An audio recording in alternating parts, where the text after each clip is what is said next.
જય શ્રી મહાકાલ. માનવ જીવન અનમોલ છે. આપણે એનું મૂલ્ય નથી સમજ્યા. આપણે સંસારમાં આવીને કરીએ છીએ શું? ઘેલા બનીએ છીએ પરિવાર પાછળ, પૈસા પાછળ અને આસક્તિ છૂટતી જ નથી. ભગવાનને ભૂલ્યા છે. અરે ભાઈ, ભગવાન શાશ્વત છે, આપણે નશ્વર છે અને માનવ જીવન અમૂલ્ય છે. 84 લાખ યોનિમાં ભટકવું ના પડે.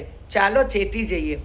એની જ એક વાત સંભળાવું છું કે એક પતિ પત્ની હતા, નવા નવા લગ્ન થયા હતા, એકબીજાના આનંદમાં એવું કહેવાય કે આનંદિત હોય, સ્વાભાવિક છે. થોડા સમય પછી એમના ત્યાં દીકરાનો જન્મ થયો અને પછી કેટલાક સમય પછી દીકરીનો જન્મ થયો. હવે પતિ થોડા ભગવાનના ભક્ત હતા. એમને પત્નીને કીધું કે જો હમણાં ભગવાનની ભક્તિ થતી નથી, ભગવાનની પૂજા થતી નથી, આપણે ભગવાનને યાદ પણ નથી કરતા. તો પત્નીએ કહ્યું, અરે ભાઈ, દીકરા દીકરી સ્કૂલ જાય છે, ધ્યાન રાખવું પડે, ઘરનું ધ્યાન રાખવું પડે, ભક્તિ પછી કરી લઈશું. અને પતિ હતા એ પણ પત્ની ઘેલા હતા, એટલે પત્ની જે કહે તે જ કરતા. સમય વીતતો ગયો. ધીમે ધીમે દીકરા દીકરી મોટા થયા, કોલેજમાં ગયા, નોકરી કરવા લાગ્યા અને બંનેના લગ્ન પણ થઈ ગયા. હવે ઘરમાં દીકરાના લગ્ન થવાથી વહુ આવી, એટલે ફરી પતિએ પત્નીને કીધું, ચાલો હવે તો દીકરો પરણી ગયો, ઘરમાં વહુ આવી ગઈ છે, આપણે ભગવાનની ભક્તિ કરીએ. ત્યારે સાસુમાં બની ગયા હતા. એટલે પત્નીએ જવાબ આપ્યો કે અરે, ઘરમાં ધ્યાન આપવું પડે, નવી આવેલી વહુને શું ખબર પડે, પછી કરીશું ભક્તિ. એમ કરતાં સમય વીતવા લાગ્યો. દીકરી સાસરે જતી રહી. દીકરીના ત્યાં પણ દીકરાનો જન્મ થયો. આ બાજુ એમના દીકરાના ત્યાં પણ દીકરા અને દીકરીનો જન્મ થયો. સમય જતો રહ્યો અને સાસુ સસરા હવે પતિ પત્ની બની ગયા હતા.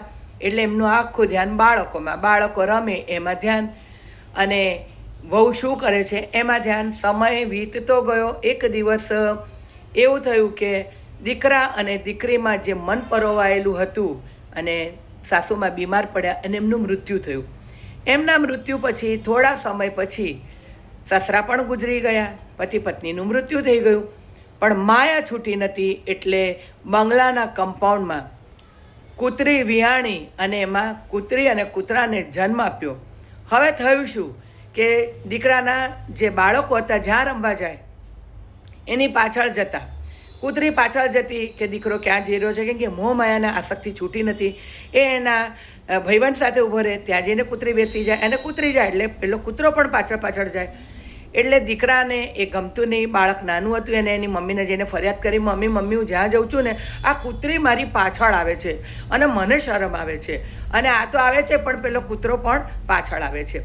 એટલે એની મમ્મીને ગુસ્સો આવ્યો, સોટી ઉઠાઈ અને કૂતરીને ખૂબ મારી અને સોટી વડે એના પગ તોડી નાખ્યા. એટલે કૂતરી રોતી રોતી કૂતરા પાસે ગઈ અને કે જોયું જોયું, વહુએ મારા પગ તોડી નાખ્યા.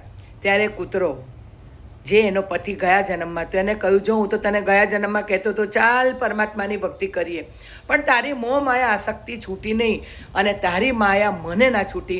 તો જો કૂતરા ને કૂતરી બનીને આપણે આ બંગલાના કમ્પાઉન્ડમાં આવ્યા છે. હવે આ મોહ માયા અને આસક્તિ આ બાળકો પ્રત્યે છોડી દો. ચાલ મંદિરના ઓટલે બેસીએ, ભગવાનની આરતી સંભળાશે અને નિશાબેનના ભજન સંભળાશે, ક્યાંક આપણો ઉદ્ધાર થઈ જાય. આપ શું કહો છો? જય શ્રી મહાકાલ.